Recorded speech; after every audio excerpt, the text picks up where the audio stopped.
comment aider quelqu'un qui s'étouffe, ben, vous pouvez sauver la vie de cette personne-là.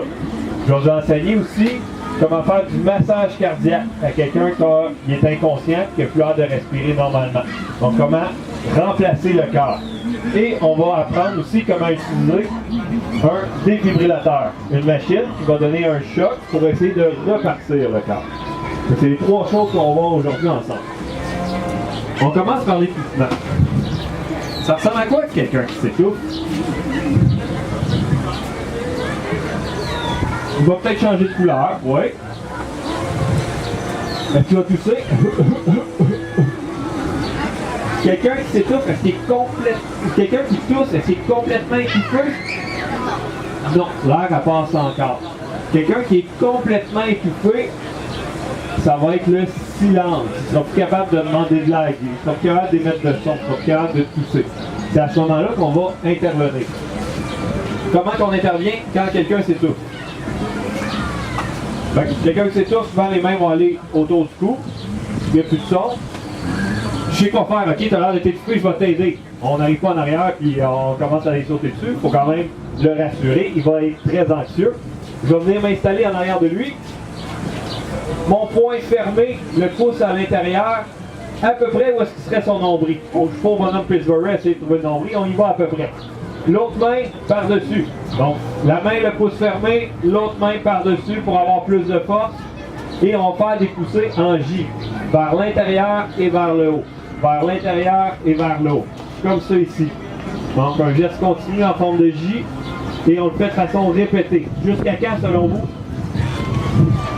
Jusqu'à temps que le morceau sorte. Exact. Puis si le morceau sort pas, qu'est-ce qui risque d'arriver? La personne va tomber inconsciente, puis là, on va faire du massage cardiaque, que je vous ai expliqué tout à l'heure. Good. Fait que je vous invite à vous lever debout. Vous allez vous mettre en équipe de deux. Vous pouvez le faire. Ne forcez pas pour de vrai parce que ça ne nous tente pas de savoir qu'est-ce que vous allez manger pour dîner. Ceux qui sont avec des enfants plus petits, ce que vous pouvez faire, c'est mettre un genou par terre pour vous mettre à la bonne hauteur et les faire les pousser en J.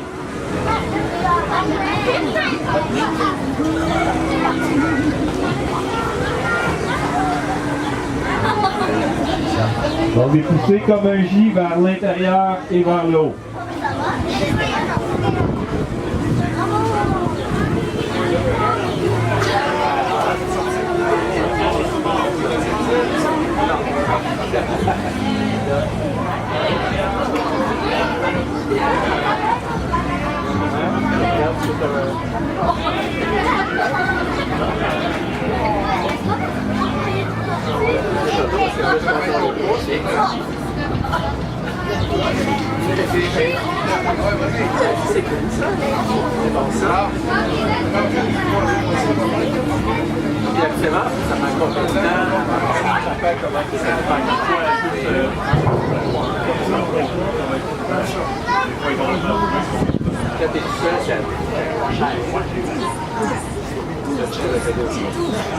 Donc, l'objectif, quand on fait ces poussées-là en J, c'est de prendre tous les organes qui ont au niveau de l'abdomen et venir les comprimer sur les poumons. En venant les comprimer sur les poumons, il y a une pression qui va se bâtir et on va essayer de faire sauter le bouchon. Si on a réussi à faire sauter le bouchon et qu'on a sauvé la personne, qu'est-ce qu'on fait après? On appelle le 911 pareil. En faisant nos compressions, c'est possible qu'on ait créé des lésions au niveau de l'abdomen, des bobos dans le ventre. C'est possible aussi qu'il reste la bouffe de pris au niveau des voies respiratoires. Donc on va quand même vouloir que l'ambulance vienne pour transporter la personne à l'hôpital. Si jamais on n'est pas capable de faire sauter le bouchon, et qu'est-ce qui va arriver à la personne? Elle va tomber en arrêt cardio-respiratoire. Elle va tomber inconsciente au sol, puis elle respirera. Il y a d'autres raisons d'étouffement qui peuvent amener à ça. Quelqu'un qui se noie dans l'eau, quelqu'un qui a un problème avec son cœur, il va avoir plein de raisons. Ça peut être un accident, un traumatisme. C'est à ce moment-là qu'on va devoir faire du massage cardiaque. Pourquoi que je prends le temps de vous enseigner à faire du massage cardiaque aujourd'hui, selon vous?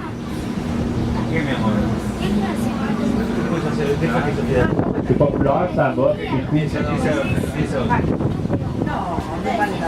Nicolas, Pourquoi qu'on ne fait pas juste faire le 911 puis attendre que l'ambulance arrive? Non, Parce qu'il va mourir. À chaque minute que vous faites rien, la personne perd 10% de chance de survie. La moyenne pour avoir une ambulance en milieu urbain, à Montréal, où il y a beaucoup d'ambulances, c'est 7 à 8 minutes. Fait que nous autres, quand on arrive, si vous n'avez rien fait comme héros, vous n'avez pas fait votre travail d'héros, ben il nous reste comme 20% de chance de les réanimer. Par contre, si vous avez intervenu puis que rapidement vous avez commencé du massage cardiaque, ben là on a 3 fois plus de chances de sauver la personne. C'est vous aussi qui allez faire la différence entre un patient qui va sortir de l'hôpital en marchant après son arrêt cardiaque versus le patient qui va être alité dans un lit avec une couche le restant de ses jours parce qu'il va avoir trop manqué d'oxygène au niveau du cerveau. On va voir aussi que c'est très facile de faire le massage cardiaque. C'est pas compliqué. Ça va être demandant un petit peu physiquement, mais c'est simple. Et aussi, on ne peut pas nuire à la personne. Ça se peut qu'en faisant du massage, on casse des os. Et il est mort. C'est mieux quelqu'un vivant avec des os cassés ou quelqu'un qui n'a pas d'os cassés mais qu'on n'a pas essayé de réanimer et qui est mort. Fait on ne peut pas empirer la situation. Donc, on va faire au meilleur de nos connaissances puis de ce que vous allez vous rappeler si jamais vous avez à vivre une situation comme ça. Donc, je vous montre 2 petites vidéos. Donc le premier, c'est un joueur de soccer. Il vient de compter un but, il est content, il a le gros sourire. Et il se sent un petit peu faible. Il s'accote sur ses genoux. Il tombe sur le dos. Il vient de faire un arrêt cardiaque subi, sans raison. Une défaillance possiblement au niveau de son cœur. Rapidement, on voit des gens qui commencent le massage cardiaque. Cette personne-là a été sauvée, il n'a pas de séquelles. Parce que rapidement, les gens savaient quoi faire et ont intervenu. Une autre vidéo, quoi ne pas faire maintenant. Oui, c'est une vraie vidéo. Là, c'est un politicien. Eux autres savent bien quoi ne pas faire. Fait qu'ils ont fait exactement ce qu'il ne fallait pas faire. Arrêt cardio-respiratoire. Qu'est-ce qu'ils font, le monde? Ils vont détacher la cravate, détacher les boutons. Ils font du vent au monsieur. Là, ils vont le sortir de la pièce. Fait qu'ils perdent 5-6 minutes. Donc, la moitié des chances de réanimer la personne viennent disparaître parce que les gens ne savaient pas quoi faire. Pourquoi je vous montre une vidéo avec un joueur de soccer qui fait un arrêt cardiaque, selon vous? Pourquoi on a choisi la vidéo du joueur de soccer? Parce que ça peut, pour sensibiliser que ça peut arriver à n'importe qui. George?